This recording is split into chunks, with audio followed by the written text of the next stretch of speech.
The vote was 7-2 before Vivienne Ashworth even sat down. She knew it the moment she stepped into the glass-walled boardroom at Holloway Dunmore Group and saw that her seat, the head of the table, the one she'd held for 11 years, had been quietly moved. Not removed. Moved. 3 chairs down, past the window, past the coffee service, past the man she had built with her own hands. Julian Kade didn't look up from his folder. That was the first thing that told her everything.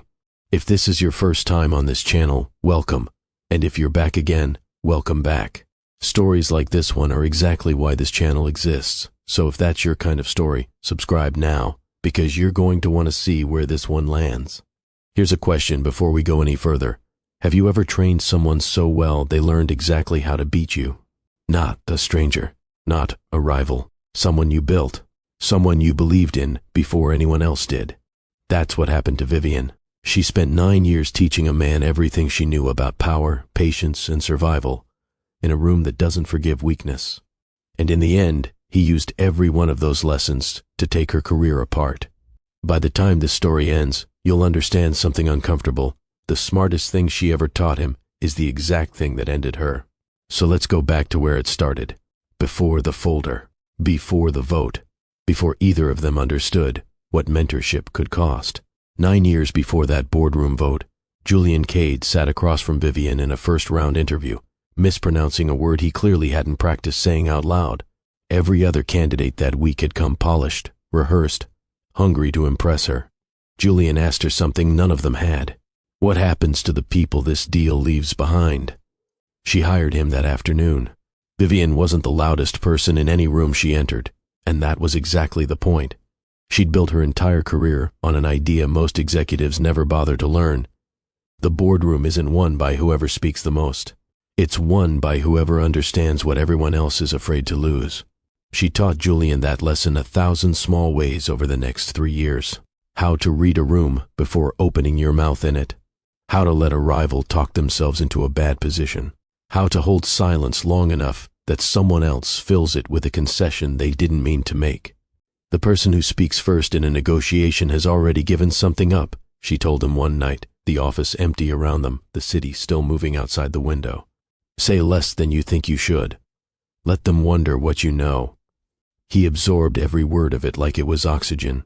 There was a night, 18 months in, that both of them would remember differently later. They'd just closed a deal that saved 400 jobs, Julian's first real win, the one that made his name inside the company. They stayed late, shared a bottle of wine Vivienne kept in her desk for occasions exactly like this one, and somewhere past the second glass, Julian said something he hadn't planned to say. I don't know how to explain what you've done for me. Nobody's ever believed I was worth this much effort before. Vivienne, guarded about exactly this kind of moment for her entire career, let that guard down for once. You remind me of who I was before I learned to be afraid of being liked, she said. Don't lose that. Nothing happened that night that either of them couldn't have explained in front of a room full of people, but something settled between them, a closeness neither one named, something closer to family than colleagues. Vivienne had been a widow for 6 years by then. She had a son, Asher, 12 years old, and a life built almost entirely around work. Julian became part of both, in ways nobody put into words. He showed up to Asher's recitals when a closing deal kept her away. He was, without either of them saying it, close to family. And that's exactly what makes what comes next so hard to watch. Because this is the moment every mentor relationship reaches a fork most people never notice. One path keeps building something. The other starts writing its ending, without either of them realizing it yet. The trouble started, as it usually does, with something that looked like an opportunity. Holloway Dunmore was acquiring Kessler Manufacturing, a proud, struggling industrial company with 900 employees and a founder who'd built it from a single warehouse. Vivienne was leading the deal. Julian, now a senior director, was her second. The math was ugly. Kessler could only survive by cutting roughly a third of its workforce, and Vivienne had built her entire career on one belief. A good deal protects the people who make the company worth buying in the first place. So she spent weeks looking for another way. She found one. It was slower. It returned less to shareholders in the first 2 years, but it kept almost every job intact by restructuring debt instead of people. The board hated it. It's soft. Marcus Reyes told her privately. The market will read it as hesitation. The market will forget this deal in 6 months, Vivienne said. 900 families won't forget who took their jobs to hit a quarterly number. She lost that argument in the boardroom. She didn't lose the deal. Using her authority as lead negotiator, she quietly shaped the final terms herself, structuring the numbers just close enough to what the board expected that they wouldn't push back until it was already signed. It was aggressive. It also happened to be, in her mind, the right thing to do. And here's where the story turns, because she didn't do it alone. She brought Julian into the plan completely.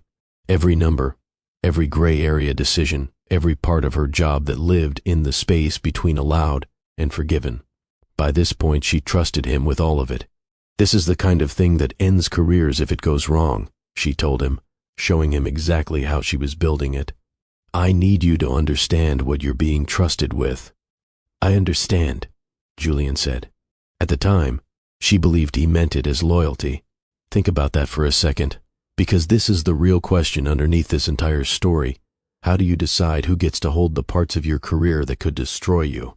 Vivienne had already answered that question 9 years earlier, the day she hired a nervous analyst who asked her the one question nobody else thought to ask. Now she was answering it again, without realizing how much higher the stakes had climbed. She was about to hand Julian the one thing that could either make him or break her. The deal closed. It worked.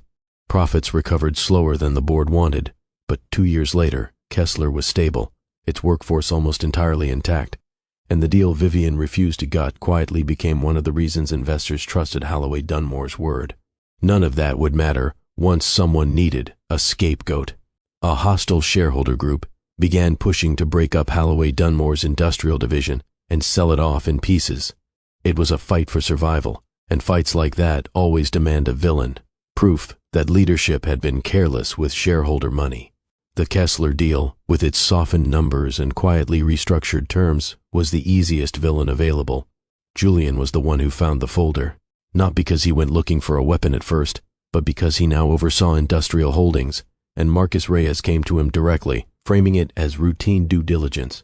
I need to understand what happened with Kessler, Reyes told him. For the board's protection, for yours too, if it comes to that. 4 words did more damage than the rest of the sentence combined. If it comes to that, because Julian's signature was on those files too. He'd helped build the version of the deal Vivienne shaped. If this became a scandal, he wasn't a witness watching from the side. He was standing in the middle of it. This is the part of the story where character gets tested, and how Julian answered is the entire reason this story exists. He could have told Reyes the truth, that the deal had been a defensible judgment call made by an experienced executive under pressure, one that had, in fact, worked. He could have stood beside Vivienne the way she had stood beside him for 9 years. Instead, he thought about his daughter. Julian had a 6-year-old, Nora, from a marriage that ended 2 years earlier. Not from any scandal, just 2 people who'd grown into different lives. He'd fought hard for shared custody, and he carried the fear every parent raising a child alone knows, losing the stability his job gave her. A scandal, a firing, a blacklist in an industry that talks. Fear doesn't excuse what people do, but it explains almost all of it. So, ask yourself honestly, before you judge him, what would you have done in his seat? Protect the woman who built you? Or protect the 6-year-old who depends on you? Julian gave Reyes the folder. He organized it so the deal looked like Vivienne's decision alone, rather than the collaborative, defensible call it actually was. He left his own signature off the most damaging pages. Careful, quiet, no fingerprints, exactly the way she'd taught him to do everything. He told himself it was survival. He did not let himself think about what it would look like from the other side of the table, from the woman who once told him to say less than he thought he should and let people wonder what he knew. Back in the boardroom, Vivienne did not raise her voice. She had taught Julian that too, that composure under attack is its own kind of power, and even now, watching him use it against her, she couldn't quite bring herself to break the habit. You'll survive this, she told the room, though she was looking only at Julian. The company will survive this. I want that understood, because I am not going to spend my last minutes in this position pretending otherwise. Nobody answered her. Marcus Reyes shuffled a page he'd already read twice. Julian kept his eyes on the folder, the one with her name printed across the tab, and said nothing at all.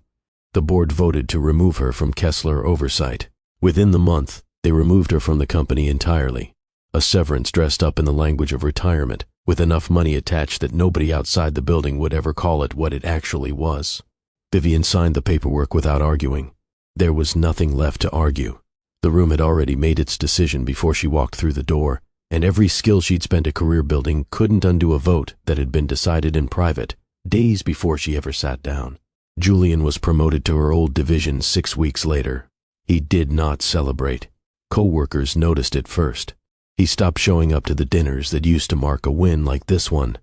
He started leaving the office early, something he'd never once done in 9 years there. He told himself it was because of Nora, that he simply wanted to be home more. That part was true. It was not the whole truth. The truth was quieter than that, and harder to name. He had gotten exactly what fear told him to protect: his job, his daughter's stability, the life he'd built around her. And somewhere underneath all of it, in the part of himself he'd learned to keep silent the way Vivienne taught him to, he understood that he had traded away something he could never fully get back. He had won the room. He had not yet figured out what it cost him to win it. 4 months later, in a coffee shop 2 blocks from Holloway Dunmore's headquarters, small enough that nobody from the office would recognize either of them, Julian asked to meet. Vivienne almost said no 3 times before she said yes. "I'm not here for forgiveness," he said, before he'd even taken off his coat. "I don't think I've earned the right to ask for it yet." "Good," Vivienne said, "because I wasn't going to give it to you today." He told her everything. Not the version he'd given the board, not the version that protected him. The whole truth, including the part about Nora, including the fear that had made the decision feel, in the moment, like the only one available to him. He didn't dress it up in excuses. Nothing sounds worse in a room than a person trying to make their worst decision sound reasonable, and he knew it. "I keep thinking about what you told me," he said, "that the person who speaks first has already given something up. I think I've been quiet about the wrong things my whole career. I was never quiet about strategy. I was quiet about the one time it actually mattered." Vivienne studied him for a long moment. The nervous young analyst who'd once asked her the only good question in the room, and the man who'd signed the folder that ended her career. Both of them true. Both of them the same person. "I taught you how to win," she said finally. "I never taught you what winning is worth giving up. That one's on me too." And this is the moment that decides whether this story is really about betrayal or about what comes after it, because what she said next mattered more than anything that happened in that boardroom. She didn't offer him a way back into her life. She didn't pretend whatever they'd once had could simply pick up again. Some trust, once spent, doesn't return at full value, but she gave him one more lesson, because some part of her would always be his teacher. "Go tell the board what actually happened," she said. "Not to save me. I don't need saving anymore. Do it because your daughter is going to grow up and ask you what kind of person you were when it was hard to be a good one. Decide now what you want the answer to be." Julian did tell the board the truth, not enough to undo the vote, but enough that the industry quietly understood the Kessler story had been more complicated than the folder made it look. Vivienne started her own advisory firm 8 months later, choosing exactly who she taught and what she taught them. Once a year, Julian sends her a short message. Not an apology, just an update on what he's done differently because of what it cost her to teach him the hard way. She always answers, never warmly, always honestly. "Here's what I keep coming back to with this one. What you teach someone doesn't disappear once they leave your side. It becomes part of how they move through the world, long after you've stopped watching. The skill was never the problem. Character was always the deciding factor." Vivienne lost a company and kept her peace. Julian kept his job and carries a debt he'll spend his career repaying.